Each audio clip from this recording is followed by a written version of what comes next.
from. We're going to take a full pull into an explosive kick that's going to allow for the fastest and strongest position I have in my entire stroke. I have a certain stroke count that I follow in practice, regardless of the distance, regardless of the effort, regardless of the speed. And it's there day in and day out, and I acknowledge it. You know, I don't just let it happen. I have good clock awareness, and I maintain stroke counts that I know throughout practice. I'm not just going through the motions again. I understand what I'm doing.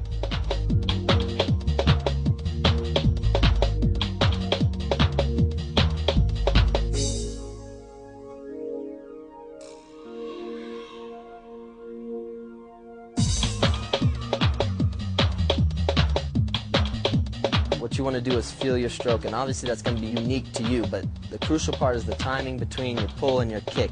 And what I think about when I'm swimming breaststroke is that I want to kick my hands forward and get into the streamlined long line position more time than anybody else. So that's the philosophy that I think, is that I want to anchor and kick my body forward over that anchor to allow for maximum distance per stroke.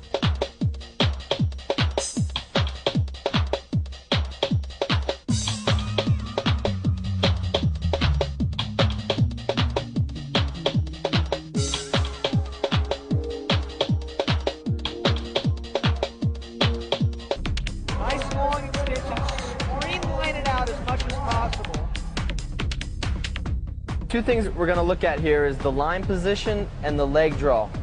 We're going to pause it right here and show you that from end to end we're looking at a straight line. That's the core line that we've been talking about. You want to be as tight as you can be and as long as you can be, because we're maximizing the straight there. Follow the red line from the tip of my fingers to my toes. That's what we want. That's that core body line that we're talking about.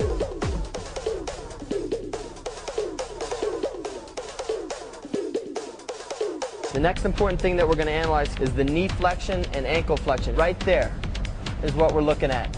The angle right there, the knee flexion. We're trying to maximize that knee flexion to have a huge range in our kick. It's allowing about 15 degrees of flexion in there, and then our ankles are going to be flexed out as much as we can. This is going to allow for the greatest amount of water to be moved. And as we proceed a little further, what we're going to watch is my ankles right there. See how the ankle has totally been flexed out. It's perpendicular to the leg. And at that point, we're catching the most water.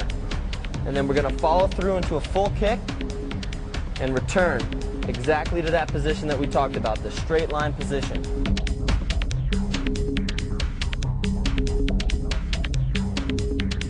After the kick, we're going to lead into the pull, which is going to be our anchoring position. We have the straight line, as showed here.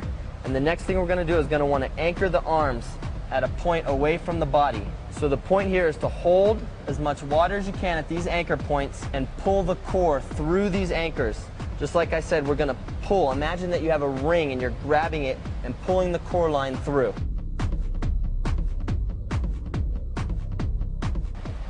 I'm going to anchor as wide as I can. That's a feel. And my next step that I'm going through in my head is I'm going to pull my body over my hands by holding the water. So at this point right now, I'm holding the water, concentrating on keeping my line, holding my head over my hands so I can breathe. And the next step is getting the hands out of the way, and I'm thinking about maximum flexion in my knees immediately after. After that step, ankle flexion. Right now I'm thinking about pushing back as much water as I can while maintaining this straight line through my core. That's going to be the fastest position that I can be in. I'm going to finish the full kick, that's my goal, and return back to the straight line and start all over again. The next step through my head again. Anchor. I'm going to push wide with my hands, holding the water, keeping my head in line, and then again, back to that step. I'm going to be kicking my head over top of this anchor and then returning to that fast position. Head over hands, straight line, kicking the hands forward. That's what's going through my head while I'm swimming.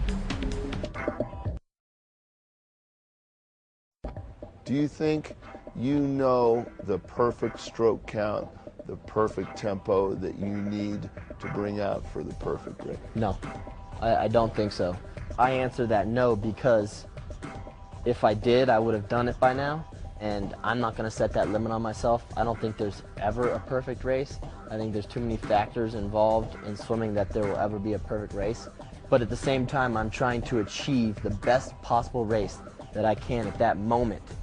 And before that moment, I'm trying to set myself up to believe that I've done everything possible. And that's the sense that I think you have, that you can be at your best, but you can never be perfect, because we're getting back to that point that you can't rest on what you've done. You know, there's always more to be had.